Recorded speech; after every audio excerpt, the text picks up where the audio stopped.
问你个问题，你觉得产品销量第一就能代表技术第一吗？上一期给大家做了深海发快船，讲解了海工装备的困局，引起了很大的反响。很多海工人都表达了技术受限的真实案例，但是也有部分粉丝提出疑问，比如海洋装备技术和销量都是世界第一，既然技术落后，为什么报道的都是世界领先？也有疑问为什么我们要开发海洋资源等等。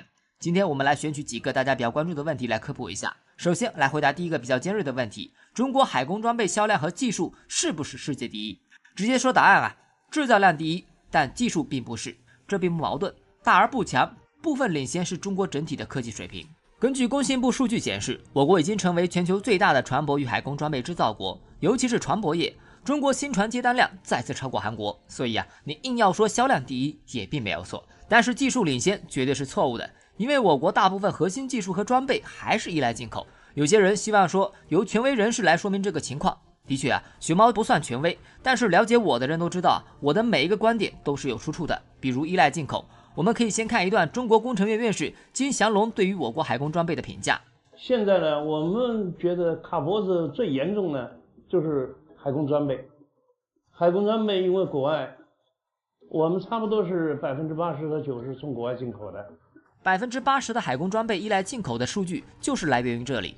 落后并不可怕，落后还不愿意承认才是最大的隐患。这句话你们同意吗？同意的在弹幕上打出来，让大家看看。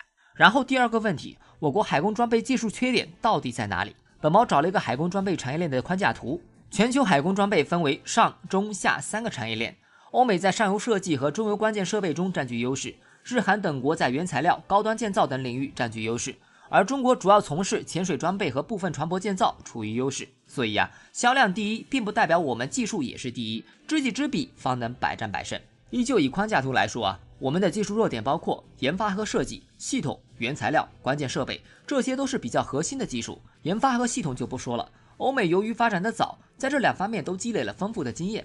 我们说一下之前举例的原材料和关键设备。关键设备缺失的有海洋传感器和电源等。海洋传感器主要应用于海洋探测，可探测并收集各种海洋环境要素，如温度、盐度、压力和深度等海洋数据。大家不要以为这些数据没什么用传感器就像海洋装备里的眼睛，小则可用于海洋技术研究，提高我们的海洋资源开发能力，大则可应用于军事探测，提高过发能力。而中国90%的传感器都依赖进口。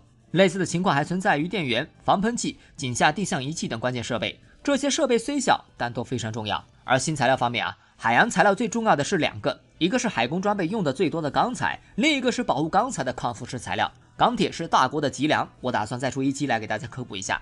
2018年，南京召开中国海洋材料产业高峰论坛，会上200多名专家讲解了中国海洋材料受制于人的痛处，并将海洋材料的发展紧迫感提升到关乎着一个民族工业基础命运的高度。所以综合来看我国海工装备大而不强，虽然目前所处梯队为第3档，但是冲劲极强，部分领域已经达到世界一流。比如部分特种钢铁，我国成功攻克 LNG 英瓦钢，成为世界上第2家拥有这项技术的国家。还有深海勘探技术已经跻身于世界最先进的国家之列，我国正在从海洋大国转变到海洋强国的历史进程中。然后第3个问题，既然技术还有缺陷，那为什么中国海洋装备销量还能达到世界第一？这得说到海工装备要分为海洋油气开发装备、其他海洋资源开发装备、海洋浮体结构物3种。除此之外，又分为近海设备和远海装备。我国虽然高端有缺失，但是就海洋资源勘探和开发技术而言，在400米以内的浅海油气开发技术方面已经处于世界先进水平，并且海工的辅助船舶建造能力处于世界一流。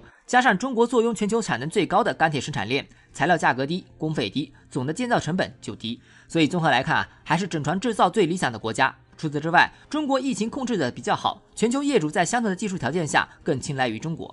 2020年，根据工信部数据显示，中国和韩国的新船接单量占全球份额的比例分别为 48.8% 和 41.4%， 时隔2年，中国重返全球第一。第4个问题，那媒体报道我国海工装备突破的喜讯到底是不是真的？首先，它一定是对的，但是要相信来自正规媒体的报道。正因为我国海工装备处于落后，而且发展迅速，才能一个个突破，而这些也就成了让我们高兴的消息。比如上期做过世界第一的深海挖矿船，的的确确是曾经世界上最先进的挖矿船。还有1月15号，中国自主研发建造的全球首座10万吨级深水半潜式生产储油平台深海1号等等，这都是中国建造能力提升的表现。但还是那句话，不要在意建造有多大的轰动，而是要关注底层的技术有多少。国之重器虽然好，但是关乎民族的核心技术更加重要。然后第5个问题，既然海洋资源开采这么困难，为什么还要发展海洋装备呢？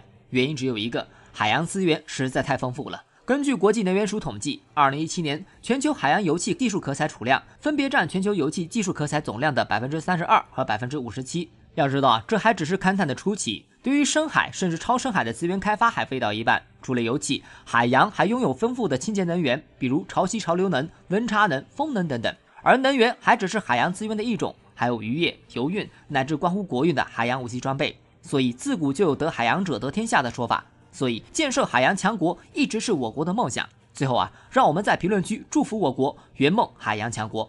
你是否曾经有过困惑？为什么中国一直在引进技术？你是否曾经感到自卑？为何中国科技只能山寨别人的产品？如果有那么今天这个视频将打破你的困惑和疑问。大家好，我是熊猫，一位硬核的科普作者。喜欢我的视频可以点击分享到朋友圈，让更多的人看到硬核的科普。每年一度的诺贝尔奖评选陆续开始了。每当这个科学盛会开启时就是某些公知和某些自卑论者的盛宴。他们会在此时大肆宣传欧美日韩的创新精神，同时贬低中国的科学精神。往往此时他们会抛出一个致命的言论：中国科技的山寨论。山寨是一个多么让人痛恨又无法回避的话题，因为它事实存在，又充满了贬义性含义。也因此中国科研和科技很容易被这些人冠于盗窃者的标签，甚至之后会逐渐上升到中华民族劣根性上的争论。中国人只擅长模仿，不擅长创新。如果你敢反驳他们还会抛出一个极具致命性的词语 Made in China， 让你哑口无言。如果你再反驳中国制造怎么了，他们还会进一步嘲笑你有种别引进欧美的技术。我相信此时很多人已经陷入自闭乃至自卑中堂堂中华古国竟然沦落至此了吗？于是这场争论就上升到了民族文化争论。然而事实真的是如此吗？不，当然不是。今天熊猫就用历史和科学带大家打破这些阴谋论者的真实面目。事实上山寨并非中国专利，它源于德国，兴盛于美国，却在日本得到了发扬光大。世界上几个科技强国曾经都有过辉煌的山寨史，说是靠着山寨起家也不为过而我们只是借鉴了他们成功的经验，才将其发展至顶峰。所以本期的内容可能会打破各位的固有观念，但是我相信大家看过之后，绝对不会再被这些妖谋论影响自信心。温馨提示，本期依旧高能硬核，请大家先点赞再观看。首先我们来看看第一个问题为何是日本将山寨发扬光大？时间要追溯到2战前的明治维新时期，当时的日本就已经开始引进欧美先进技术，并逐渐建设起属于自己的工业体系。2战后，日本经济遭遇空前危机，工业生产的几乎停滞，而工业发展水平就更加落后了，民众衣不蔽体，食不果腹。这是日本经济学家有泽广义在他的著作《日本产业百年历史》中用来形容日本战后的经济状况。从这边也可以看到日本当时国内环境可谓百废待兴。当然这是战争遗留的问题，孰是孰非不是我们今天讨论的话题。总之经济和温饱问题摆在了当时日本政府的面前。至于如何解决问题，其实方法也非常简单那就是向强者学习发展工业。这里的强者指的就是欧美。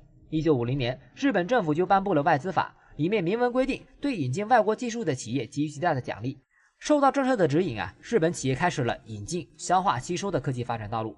大家看着是不是觉得很熟悉没错，按照我们国人的说法，这叫模仿，也叫山寨。但是日本一直有强者文化的传统，从古代模仿中国到现代学习欧美先进技术都是如此。因此山寨对于日本企业来说并非是贬义词，而是褒义的。日本企业甚至将这项科技发展冠以逆向工程的科学称号。没错我们有些公知口中的逆向工程其实是在日本发明并在日本发扬光大的。以后有人说我们产品是山寨的，请你用逆向工程来反击他们。那么我为什么说是发扬光大的？熊猫给大家看下几组图片对比：美国通用吸尘器和日本东芝吸尘器，美国超人和日本火箭人，美国人猿星球和日本猿人军团，德国别摸我摩托车和日本得摸我摩托车，连我们国人痴迷的日本马桶也是模仿欧美沃许品牌起家的。可以说在山寨这个领域里，日本才是祖师爷当然如果你以为日本的逆向工程成果仅仅如此，那就太小看日本的工匠精神了，不还原到一模一样都不好意思叫山寨来，音乐响起来，本猫给大家5秒时间展示一下日本的山寨成果。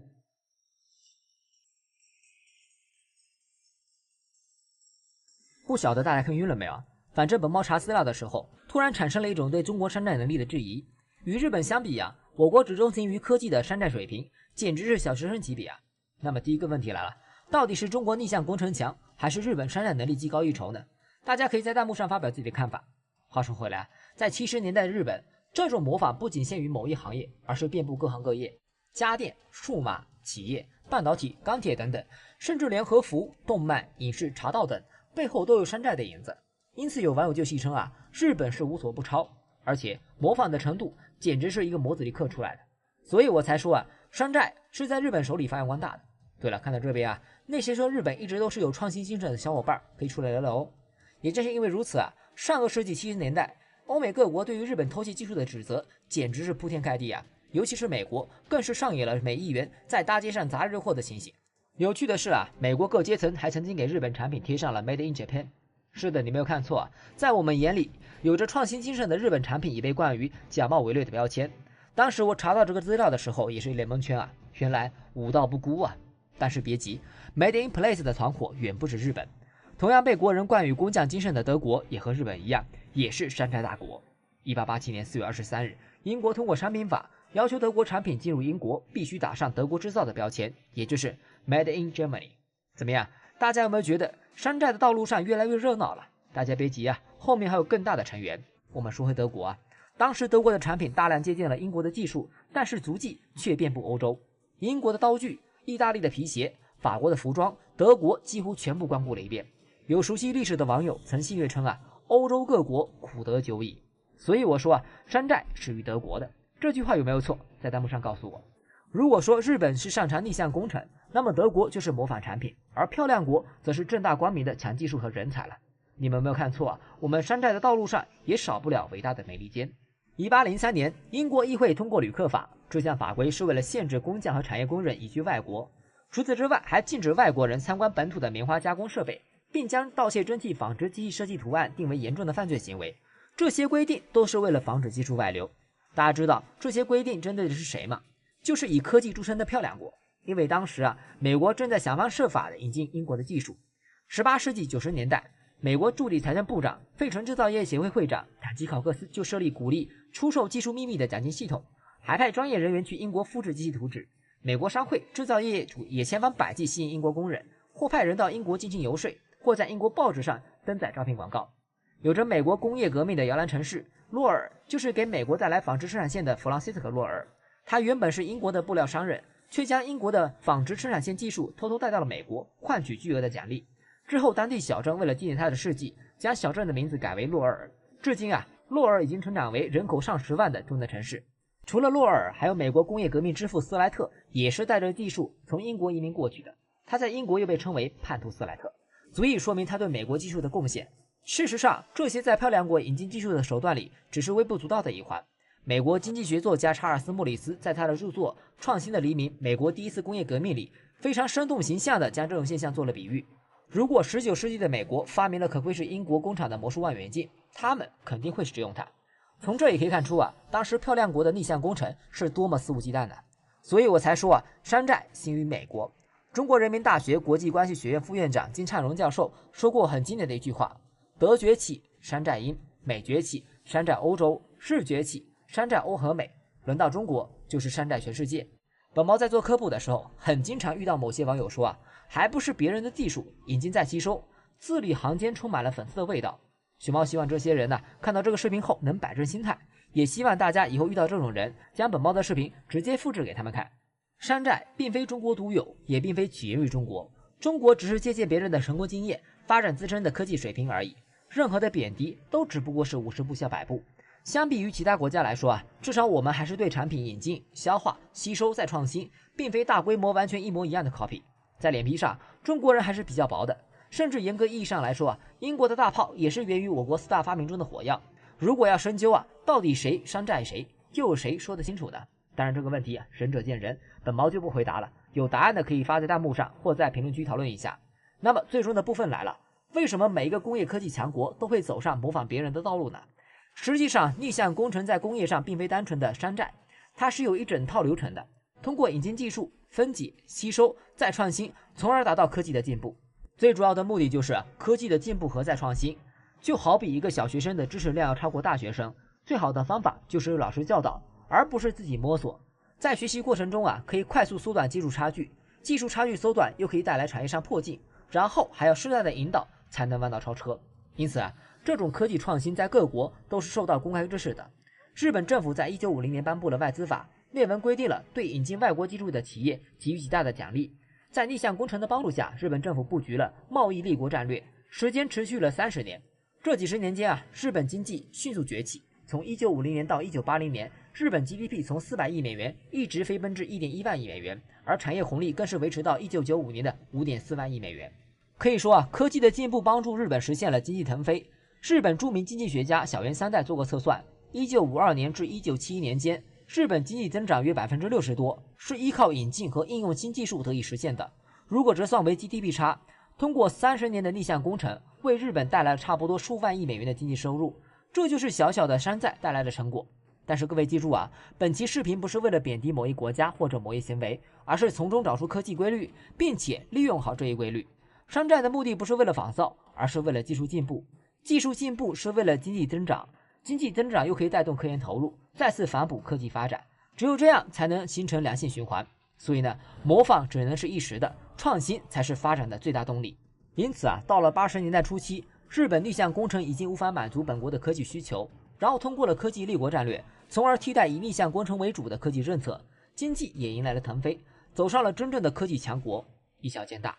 2016年，我国也提出要在2030年达到世界科技强国行列，科技创新也是我们必然的选择。我相信到那时属于中国的科技强国梦也一定不会远。希望熊猫与诸君相伴相行。对了，我是熊猫，诸位都看到了这边，给个3连支持可还行2月23号，长征5号 B 遥2运载火箭入驻文昌发射场，这也意味着中国天宫空间站进入最后一个组装阶段。组装什么呢？当然是1月份就已经准备就绪的天河号空间站核心舱。天宫空间站有3个舱段，分别是天河号核心舱以及问天号和梦天号2个实验舱。天河号核心舱一旦组装完成中国空间站3步走的计划正式迈入收官阶段。如果一切顺利的话，我国将会洗刷20几年被拒之门外，甚至被看不起的黑暗历史。大家好，我是熊猫。你们催更很久的中国空间站这次真的来了。天河号核心舱预计会在4月中下旬发射。最近在查资料的时候看到网上有小伙伴在吐槽中国空间站整整落后一代，不值得骄傲。然而事实真的如此吗？今天我们就从4个方面来一起看一下中国空间站以及它经历过的苦难。本期是新知识讲科技突围战第7期，喜欢的话记得点赞关注哦。天宫号空间站的基本构型是这个样子，呈现梯形，中间是天河核心舱，两边是问天和梦天实验舱，舱舱组合体质量约为60吨，当然还有用于运输航天员和物资的载人飞船以及货运飞船。在设计师的设想里整个空间站的最大重量将达到180吨。看到这很多网友会奇怪，两者怎么会相差3倍的重量呢？主要是上面说的梯形还只是空间站的基础形态，它还可以根据科研需要进行换装。中国空间站结构是采用积木式的，空间站还可以搭建更多的拓展舱，最多可以增加3个，其中一个拓展乳舱处于空间站核心舱的前端，另外2个则分别在它的两侧，共同组成小 T 字形。如果按照科学家的预想最终可以形成类似干字形的空间站，这是不是指撸起袖子加油干的意思？拓展后最多可以支持3到6人同时作业，重量也就达到180吨左右。我国空间站从1992年立项开始至今已经30年了，从被技术封锁到羞辱再到拒绝美国加入，这条道路注定不平凡。中国载人航天分为3步第一步将宇航员送上天，于2003年发射神舟5号完成任务目标。第二步是宇航员出舱，2008年发射的神舟7号载人航天飞船完成此任务。这次长征5号发射的就是第3步，建立天宫空间站，预计将于2022年完成。在立项之初中国的载人航天可以说是一点基础都没有，没有相关技术，没有实验场地，没有相关设备，甚至连起码的图纸都没有。中国科学家只能一边摸索，一边建造设备场地，然后一边实验学习。有时候一次测试都会烧坏掉数台设备。当时中国国力还比较薄弱，每一次失败都会让科学家们感到无比痛心。但是比起技术上的压力，我们在精神上承受了更大的冲击。当时为了更快地实现目标，中国一直有意向参与以美国为主导的国际空间站项目中。国际空间站是迄今为止最大、最复杂的空间合作项目。它起始于1993年，在自由号和和平号空间站合并的基础上，联合欧盟、日本等国家组织参与，集齐了国际上最顶尖的技术。面对这样的庞然大物，世界上任何一个国家都想参与。最终有17个成员，但是唯独中国被一而再、再而三地排除在外。很多人都说中国从来没有申请过加入国际空间站。实际上，我们虽然没有发出过正式的申请，但是在公开的渠道里我们表态过很多次加入的意愿。根据央视面对面报道上世纪90年代，中国曾申请加入，却遭到了拒绝。此后，从2000年开始中国科技部长朱立伦也表示希望加入国际空间站。2001年，中国航天局与欧洲空间局达成意向，合作进入国际太空站。2005年，中国神舟6号载人飞船顺利返航。此时，中国已经具备了往返空间站的实力。俄罗斯公开邀请中国参加国际空间站。到了2007年，时任中国科技部副部长李学勇再次公开表示，期待中国成为第17位合作伙伴。但是，以上的这些努力都被拒绝了。这就是为什么中国科学家一直在讲核心技术是求不来的原因。但是，比起合作，话语权才是中国航天之头。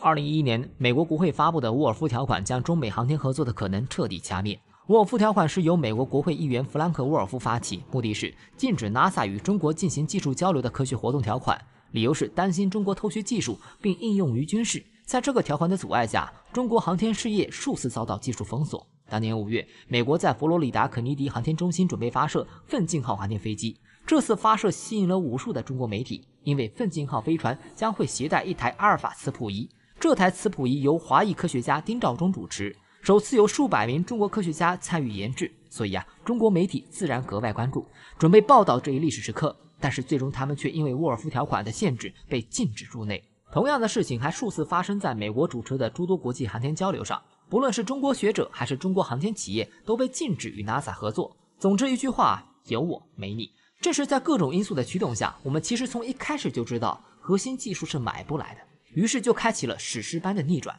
没有载人飞船就自己造，宇航员从上天到出舱再到对接，神舟号飞船总共发射了11次。2017年发射无人货运飞船天舟1号对接加油顺利，成为第3个独立掌握天空加油核心技术的国家。天宫1号、天宫2号的天宫空间站雏形相继诞生。20多年来科学家的目标始终如一，而中国也顺利掌握了所有空间站的必备技术。掌握核心技术，就掌握了话语权。中国开始向全世界表达开放合作的意愿，之后总共收到了42项科学实验申请，其中包括曾经对我们视而不见的美国。当初一再阻止中国与国际站合作的漂亮国，如今也坐不住了。2019年，中国载人航天工程办公室公布最终入选的9个项目，涉及欧洲、俄罗斯、非洲、南美等17个国家，唯独缺少美国。大概可能是美国怕技术被我们不小心偷学去了，所以拿了个不入流的项目来申请，所以被拒绝也就毫不奇怪了。这件事在2020年还上了几次热搜，网友开玩笑地说兔子其实很记仇。2024年，国际空间站将正式退役，而中国的空间站自然就成为了那时唯一的空间站。但是对于中国取得的成就，网上有2种声音一种是爱国党，中国终于第一了，非常不容易；一种是反思党，中国靠别人衰落才取得第一，不值得高兴。为什么对待中国空间站，网友会有2种歧义呢？最大的原因是中国空间站距离国际空间站还落后一代，国际空间站重量高达400多吨，在空间站的技术迭代中处于第4代。而天宫空间站即使拓展后的大小也比它小了1半以上，属于第3代空间站。那么问题来了，为什么中国空间站不直接采用第4代技术？答案就是没必要，适合自己的才是最好的。我们只是选择了一个最适合我们空间站发展的模式。为什么这么说呢？首先从功能上来看3代空间站和4代空间站差距较小。1971年，美国还在进行阿波罗登月，苏联将人类历史上第一个空间站礼炮1号送上了太空，它就是第1代空间站。第1代空间站其实就是实验性质，我国的天宫1号和天宫2号就是如此，是用来验证技术的。1997年，俄罗斯发射了第2代空间站礼炮7号，它带有2个对接口，可以对接2艘飞船。但更大的意义是，已经有了大型空间站的雏形，目标是能够长期驻留的空间站。第3代空间站是俄罗斯发射的和平号，和平号与中国天宫号一样，都是积木式结构，它包含了6个经常在轨的模块、核心舱和5个实验舱。量子1号、量子2号、晶体号、光谱号和自然号，每一个模块在某种程度上都有独立功能，已经实现了长期实验的功能。美国航天飞机也曾多次与俄罗斯和平号合作，就是为了积攒空间站的经验。因此啊，和平号可以说是完成了质的飞跃，是人类历史上最伟大的发明之一。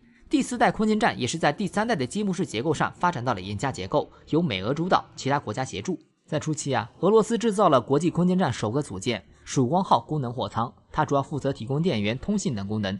之后才有了美国团结号节点舱、俄罗斯青城号服务舱等空间站组件一起搭建。整个建造过程中，美国主要负责资金和运输，俄罗斯负责部分技术和制造支持。所以从规模上来看，国际空间站毫无疑问比中国天宫号空间站大得多。但是从技术功能上看，第3代和第4代空间站并没有差距太大，只是在结构上从积木式上升级到了岩架式。而中国需要空间站最大的地方就是基础研究和掌握核心，第3代空间站完全可以满足需求。除了技术特点相差不大外，还有2个最重要的原因，一个是建造难度。国际空间站的建造过程中共需要超过50次空间飞行和组装，其中39次飞行需要由航天飞机完成，每次约15吨左右。航天飞机主要由美国提供，但是在2次事故后，航天飞机项目就终止了。而中国长征5号的运载力也还不足以制造岩架式结构的第4代空间站，建造难度太高，还会带来第2个问题，投入太大。国际空间站建设背景是科技争霸的年代，前后建设将近20年，总费用超过1500亿美元，每年运行费用也是天文数字，连财大气粗的美国都将国际太空站边缘化。所以当国际空间站即将退役时，没有任何一个国家提出建设同样大型的空间站。2017年美国提出的 Deep Space Gateway 项目也只是个小型国际空间站。可以说国际空间站不是一个国家能够独立完成的，而不只是中国不能。所以我才说适合自己的才是最好的。中国空间站是中国科技发展的缩影，它不是国际最顶尖，但确实是最全面的，立足当下，远眺星空。我们中国的科技实力已经成长到不需要这种大而不实的项目来衬托，我们需要走好自己的路，这样才能越走越宽，越走越远。好了，我是熊猫，都看到这边了就赏个赞呗，我们下期见。全球首座10万吨级深水储油平台深海1号成功交付，值得高兴吗？确实值得。但很多人不知道的是深海1号的背后其实是我国几乎被卡死的海空装备。大家好，我是熊猫，一位硬核的科普作者。1月15号，中国自主研发建造的全球首座10万吨级深水半潜式生产储油平台深海1号成功交付使用，很多人都发自内心的高兴包括熊猫本人。但是熊猫这边不得不泼下冷水，因为中国海空装备的情况真的不容乐观，尤其是深海1号所处的深水领域，中国几乎是被人扼住咽喉的。比如曾经让我们骄傲的深海挖矿船就是典型代表。今天熊猫就借深海挖矿船从4个方面来科普一下，看完你就知道原来我国还有被严重卡脖子的领域。另外本期视频是我新知识讲第6期，喜欢科技推背站系列的话，记得点赞加关注哦。说到深海挖矿船，最出名的应该是我国负责承建的鹦鹉螺新纪元号，这是全球首艘深海作业的挖矿船。鹦鹉螺新纪元号挖矿船最高光时刻应该是在2018年，当时它刚刚从马尾造船厂出坞，引起了众多官媒的报道。作为当时世界独一无二的深海挖矿船，挖矿、挖稀土，样样在行，称得上海底捞神器。当日本在深海发现稀土矿时，很多自媒体文章就开始狂欢了。日本想要用装备价格租借鹦鹉螺新纪元号挖矿船，被中国拒绝。虽然这个事件真实性是有待考证的，但也足以说明它的重要性。不过很多人不知道的是中国建造鹦鹉螺新纪元可以说是自豪，但也让我们体会到了心酸。为什么这么说呢？我们先来说一下值得我们高兴的事情鹦鹉螺新纪元号挖矿船宽有40多米，长度达到227米，作业水深可达2000多米，在海上作业周期可持续5年以上作为世界首创船型，它的各项技术均处于世界前沿，许多设计都是全新尝试，建造也没有任何的参考系数，一切都只能从零开始。除此之外它的各项配备非常豪华，可以容纳199人居住和工作，是名副其实的海上挖矿工厂这就是典型的创新、创造、创建海工业脏创典型。当然有些人可能会说了，不就一挖矿的吗？这也属于前沿技术所谓下海容易下深海难，更何况是下深海开山取矿，当然是难上加难。深海挖矿船的采矿过程是辅助矿机铲平海底，接着用碎矿机碎矿，然后是集矿机将含有水分的浆质矿物集聚上来，再通过深海提升泵把矿浆送至海面的采矿船上，再经过矿物脱水系统逐级脱水后，由装卸系统分送到船内的矿石仓贮存。这每一步都在深海区作业，这看似很简单，但是你会遇到几个问题。比如海底深度达到1000米以后，能见度几乎为零。再比如1000米的海底大气压力会达到陆地的100倍左右。这些苛刻的条件对于装备的性能就提出了极高的要求。所以世界上只有少数国家才能建造深海作业船。也正是因为它如此先进，不管是对于提升海工装备的影响力，还是整个海洋工程的技术水平，都是意义重大。2018年，当它成功出坞的那一刻，就成为了各大媒体的主角。所以说是幸福的，没有说错吧？那么为什么还会说是痛苦的呢？一般的自媒体都喜欢报喜不报忧，这样点赞率会高一些，大家也喜欢看。但熊猫一直坚信，既要有足够的科技激发我们的爱国情感，也要实事求是，直面问题，才能不断进步。所以我又经过详细的查找验证，发现鹦鹉螺星际元号的背后竟然隐藏着我国海工装备目前承受的剧痛，主要有2点。第一，核心设计能力欠缺。鹦鹉螺星际元号挖矿船是由迪拜的船东下单给福建船舶马尾造船厂来承建，最后会被租用给加拿大鹦鹉螺矿业公司，然后设计是交给新加坡的设计公司来制作。也就是说挖矿船的核心技术和所有权都不属于中国。而这种核心技术缺失不仅仅是挖矿船，而是整个海洋工程装备。如果要说中国科技行业最薄弱的有哪个环节，那么海工装备一定名列前茅。根据统计我国海工装备差不多80%以上都是靠进口，而上游的研发和设计进口基本被欧美垄断。除了技术，还有另外一个原因，市场萎靡。2014年石油暴跌，最受打击的就是开发石油的海工装备，全球市场从最高的700多亿美元一路下跌到50多亿，仅用了4年。2018年7月，由于迪拜船东未能付清1800万美元尾款，马尾造船厂被迫主动取消鹦鹉螺星际元号的合同，建造第一次搁浅。2018年12月，加拿大鹦鹉螺矿业公司宣称将组建新的公司收购鹦鹉螺星际元号，但是之后经本猫再三查询，已无下文。也就意味着鹦鹉螺星际元号很有可能再次搁浅。如果有消息的小伙伴也可以在评论区告知一下。所以我才会说深海挖矿船其实是中国海工装备的缩影，华丽轰动的背后是无数个被扼住咽喉的科技。总之，中国海工装备在全球玩家中仅位于第3梯队，排在第2梯队的日韩新之后。尤其是原材料，我国绝大多数抗腐蚀性海洋材料仍然依赖进口。大家猜一下，如果我们有一天抗腐蚀性海洋材料被卡脖子，我们将损失多少？这个答案在2018年是7000亿人民币。如果我们再把范围扩大到整个抗腐蚀材料，损失金额将再提升3倍。2015年，中国30位院士带领团队调查，发现仅在2014年，中国腐蚀成本就达到了2万亿人民币以上，占当年国内生产总值的3.34%。单看数字，大家可能不有感觉本猫来对比一下，我国国产航母山东舰的造价是200亿，也就是说一年腐蚀的损失就可以造出100艘航母我们来想象一下，如果我们无法进口众多原材料，会发生什么？所以有科学家将海洋材料称作一个关乎民族工业基础命运的科学话题，你们同意吧？同意的在弹幕上打出来。所以从2006年开始，我国出台了数个扶持政策，把海洋工程技术与装备列为8大重点突破对象之一。2013年又提出建成海洋强国的目标，但这个过程真的不容易这种科技突围几乎发生在每一个海洋工程技术方面。比如这次的深海1号就是自行设计的，囊括了多项世界创新。还比如旋转导向钻井技术，中国就遭遇了长达20年的技术困局。这边简单科普一下，旋转导向是一种海上快速打井技术。同样打一口井，海上打井的成本是地面的数10倍。为了快速打井，通常要在几千米的地下采用能任意拐弯的钻头，这样海上钻井平台就能一次性大范围覆盖海域，可以提高效率，节省成本。但是这种导向技术要求严格，基本上是处于技术保密级别，只租不卖，而且是按天算钱，每天租金就高达5-6万美元。最关键的是即使你租了，也是国外公司自己派人去操作，用完了就拿走，整个过程禁止参观。这样不仅耗时耗钱，还极其不方便。如果有一天他们不租给我们了，那我们的海上开采设备可就成了一堆废铁了。于是我国开始了长达20年的艰苦攻关，直到2020年1月，才有中国石化胜利石油工程公司成功攻克。类似的技术突破还有 LNG 船的英瓦缸，也是经过50年努力才研发成功的。LNG 船是指运输液化天然气的专用船舶，是国际公认的高技术、高难度、高附加值产品。由于它能在零下163摄氏度下超低温工作，又被称作是海上超级冷冻车。超低温的环境就对钢材提出了极为严格的要求。如果说 LNG 船是造船业的皇冠，那么英瓦合金就是皇冠上的明珠。在我们开始研究前全世界只有一家国外企业可以生产英瓦缸。2017年，宝钢完美的完成了相关认证和模拟实验，成为世界第2家成功研制薄膜型英瓦合金企业。我国也成为为数不多能造出 LNG 船的国家。政策的引导加众多的技术突破，已经让我国浅海油气开发技术方面处于国际领先水平。进军深海必然成为下一阶段的目标。海洋工程技术的提升又可以反哺我们海洋军事实力，比如上面讲到的钢材。鞍钢集团研发的甲板钢、球扁钢等特殊钢，装备在我国航母、驱逐舰等舰船上，助力我国实现中国海洋强国的梦想。一场海洋科技竞争正在徐徐铺开，我们在这场竞争中并非完全处于劣势，追赶的步伐也非常强劲。本猫也准备好了深海系列的科普，期待大家的关注，我们下期见。